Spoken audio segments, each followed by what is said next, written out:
Leo tunaendelea na kipindi chetu cha nisamehe.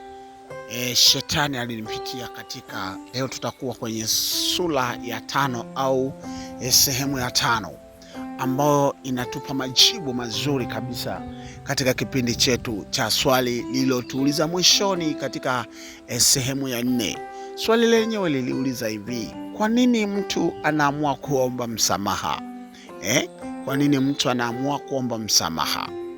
Majibu yake leo yatatupa katika kipindi hichi, tutayapata katika kitabu kitakatifu kutoka kwa Yohana wa kwanza sura ya 1 mstari wa 9.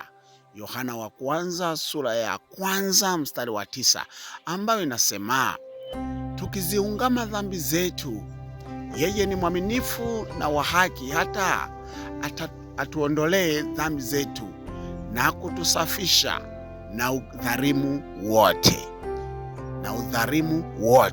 Kwa hiyo majibu ni hayo, kwa sababu mtu anaamua kuungama au kuomba msamaha. Lengo kuu ni kuwa huru, lengo kuu ni kujisafisha, ni kutoka katika hali ya maumivu aliyonayo ya moyoni kwa sababu ya kila alichokifanya.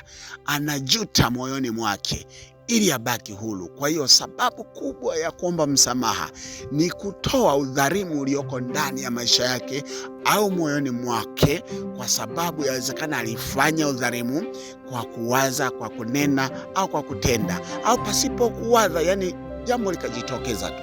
Kwa hiyo mtu anaomba msamaha kwa sababu ili awe huru, aondoke katika hali ya udhalimu. Akibaki katika hali ya udhalimu inamuumiza.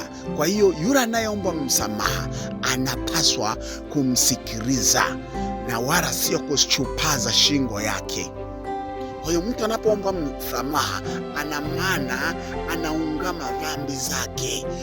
Kuomba msamaha ni kuungama, manake kutaka kutoka kwenye kifungo alicho nacho.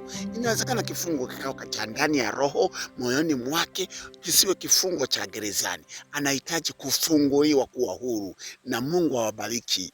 Sehemu ya 6 itatupa mambo zaidi. Mungu awabariki. Sehemu ya 6 yenyewe itatuambia hivi: mtu asipoomba msamaha atakuwaje? Mtu asipoomba msamaha atakuwaje? Hiyo dhambi itakuwaje? Mungu awabariki sana.